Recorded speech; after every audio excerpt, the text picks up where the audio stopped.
Buenos días, hoy vamos a ver la parte introductoria del curso de estadística. Vamos a validar los conceptos básicos que vamos a ir desarrollando en el curso. Primero, pues, qué es estadística, algunos conceptos básicos, el análisis crítico y algunos diseños de experimentos, que es lo que vamos a ver dentro de todo el curso. Básicamente, estadística lo que significa es el definir el estado de los datos. Desde los imperios históricos romanos y de las civilizaciones anteriores, lo que servía la estadística era para contar los bienes, básicamente ver cuántas vacas tenía, cuántos bueyes, cuánta tierra tenía y básicamente era contar cuántos eran los bienes que contaban las personas, las familias y los estados. De la estadística podemos decir que básicamente estudia los datos numéricos, ¿verdad? Cómo se obtienen los datos, cómo organizo los datos y cómo analizo o qué tendencias tienen estos datos a través del tiempo. Entonces, vamos a ver que los datos son sencillamente números de observaciones que hemos recolectado. Por ejemplo, mediciones, género de personas, respuestas a encuestas. Y la estadística es el conjunto de toda la metodología para planear estos experimentos de recolección de datos, cómo obtengo los datos, cómo los organizo, los resumo y los presento para analizar y poder yo tener información y básicamente me sirve para tomar decisiones. Uno de los conceptos básicos que vamos a estar viendo en todo el curso es el concepto de qué es una población y qué es una muestra. Cuando hablo de una población, hablo de todos los individuos que yo voy a observar.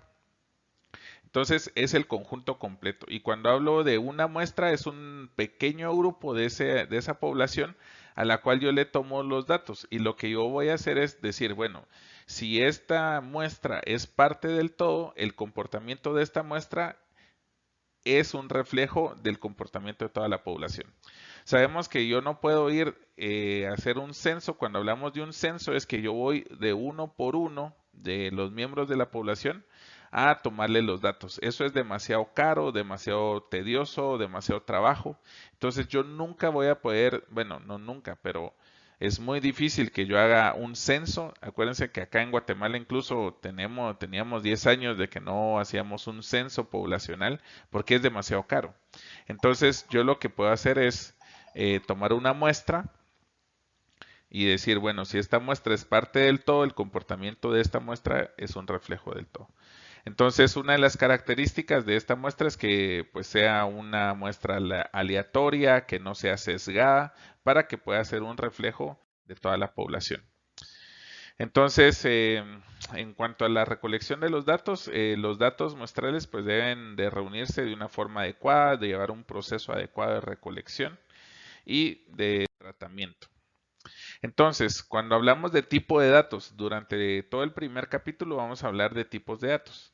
En la primera categorización son los datos de parámetro y los datos estadísticos. Cuando yo hablo de un parámetro, estoy hablando de un dato que se refiere a toda la población. O sea que yo hice un censo y digo, este es el parámetro de la población. Y cuando hablo de un dato estadístico, estoy hablando de un dato que se refiere únicamente a la muestra que yo tomé de esa población. Aquí tenemos algunos ejemplos, ¿verdad? Dice en la ciudad de Nueva York hay 3.250 botones para caminar que los peatones emplean en las intersecciones de tránsito. Se descubrió que el 77% de dichos botones no funcionan. ¿Y entonces de qué estoy hablando? ¿Estoy hablando de una muestra o de un parámetro? En este caso estoy hablando de un parámetro porque estoy abarcando toda la población, que toda la población son estos 3.250 botones. Este otro ejemplo, con base de una muestra de 877 ejecutivos encuestados, se encontró que el 45% de ellos no contaría a alguien con un error, no contrataría a alguien con un error ortográfico en su solicitud. Aquí estoy hablando de un dato estadístico, porque el texto me está diciendo que lo estoy sacando de una muestra. O sea, de los 800, el tamaño de la muestra fue de 877. Entonces estoy hablando de un dato estadístico. Lo que vamos a ver esta semana, los datos cuantitativos y los datos cualitativos. Cuando yo hablo de datos cuantitativos se refiere a un dato de cantidad. Entonces es un dato que puedo contar, 1, 2, 3, 20, 40. Es un dato que yo puedo dividir, que yo puedo sacarle una línea de tendencia central, puedo sacarle un promedio, una mediana, una moda. Cuando yo hablo de datos cualitativos, estoy hablando de categorías o de atributos de los elementos. Entonces aquí yo puedo hablar, bueno, color de los ojos de las personas, café, verde, negro, color de carros, o puedo hablar también de, bueno, personas satisfechas, insatisfechas o que son indiferentes. Ahí yo estoy hablando de cualidades. Entonces, el tema es que tenemos que diferenciar muy bien cuando estoy hablando de un dato cuantitativo y cuando estoy hablando de un dato cualitativo. ¿Por qué es importante? Porque los datos categóricos o los cualitativos, yo lo único que puedo hacer es contarlos y decir, bueno, hay tantas personas con los ojos verdes, hay tantas personas con los ojos azules, tantas con los ojos negros, pero no puedo hacer más. O sea, lo único que yo puedo sacar con los datos cualitativos es frecuencia, solo los puedo contar. Cuando sacamos un análisis de grupo etario, yo solo digo, bueno, tengo tantas personas de 20 años, 30, 40, 50 y no puedo hacer más. Solo puedo sacar una gráfica de barras haciendo una frecuencia de esto. Entonces, es muy importante que tengamos esa diferencia de cuando hablo de datos cuantitativos, que estos sí los puedo contar. Digamos, temperatura, peso, índice de masa corporal, son datos cuantitativos porque es una cantidad. Pero si yo les digo, bueno, este niño está obeso, este niño está desnutrido, esos son datos cualitativos porque estoy hablando de una categorización. El tema con los cualitativos es que yo no puedo sumar gordo dividido desnutrido. No se puede hacer porque estoy hablando de dos cosas distintas. Entonces tenemos que tener mucho cuidado cuando estamos hablando de un dato que yo puedo contar, que yo puedo sumar, restar, y cuando estoy hablando de un dato de una categoría que lo único que puedo hacer es contarlo o sacarle la frecuencia. Entonces aquí hay algunos ejemplos. Los pesos de las supermodelos, cuantitativo. El género, hombre y mujer, cualitativo. Altura de los niños de quinto grado, cuantitativo. Colores de los ojos de las personas, cualitativo. Entonces vamos a ver en este ejercicio que tenemos de esta semana muchos problemas así para que nosotros logremos identificar qué tipo de dato es. Bueno, otro tipo de datos discretos y continuos, básicamente los discretos son números enteros, por ejemplo, personas en un salón, no puedo decir hay media persona, no puedo decir hay 0.5 de personas. Hay datos que yo tengo que decir o es 1 o es 2, que no puedo partir. Estos son los datos discretos o los números enteros. Y cuando hablo de datos continuos, pues son los que pueden tener decimales, digamos, litros de agua, pesos de gramo, temperatura, muy fácil de poderlo decir.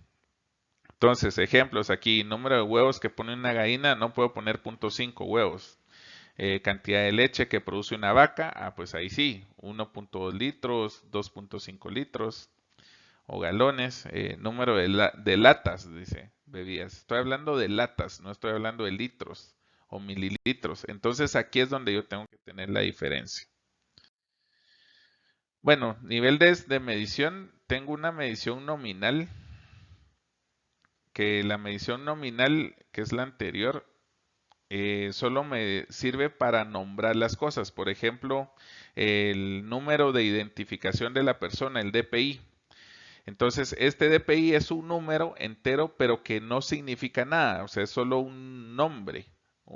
Por ponerle un nombre, le pusimos un número. O el número que le ponen a los corredores en una carrera es un número nominal, es nada más para decir este es el 2, este es el 4. El número de una cama hospitalaria es meramente nominal. Ahora, cuando yo hablo de un número ordinal, este sí me tiene como cierto orden, por eso se llama así, cierta categoría. Digamos, calificación del curso, el A, B, C, o la clase, primera clase, segunda clase, digamos, de un avión, primera clase y segunda clase. Si me indica cierto orden. Cuando hablamos de medición de intervalo es pues de un rango, ¿no? De un rango de A a B. Generalmente estos números de intervalo pueden o no ser en un esquema decimal. Por ejemplo, la temperatura en grados Fahrenheit no va específicamente de 0 a 100, ¿verdad? Tiene otra línea. Y la medición de razón, que esto pues es un número que va de 0 a 100, donde el 0 eh, pues significa un 0 razonable y estos datos pues sí los puedo dividir. Yo sé que 50 es la mitad de 100, o que 5 es la mitad de 10. Entonces estos números de razón pues son los que nosotros utilizamos generalmente. Entonces con toda esta pequeña introducción ustedes ya pueden saber muy bien cómo manejar los diferentes tipos de datos a la hora que hablamos de datos estadísticos. Este es el resumen de la tabla. Entonces, cuando hablamos de un dato nominal, pues es únicamente categorías, únicamente para poder determinar o nombrar un número. El ordinal, pues que nos va generando un orden. El de intervalo, que es un rango, no necesariamente que empiece en cero. Y el de razón es el que nosotros tenemos como el cero de partida natural. Entonces, con esta tabla, pues ustedes van a poder identificar de qué tipo de datos están hablando y poder hacer mejor un tratamiento estadístico.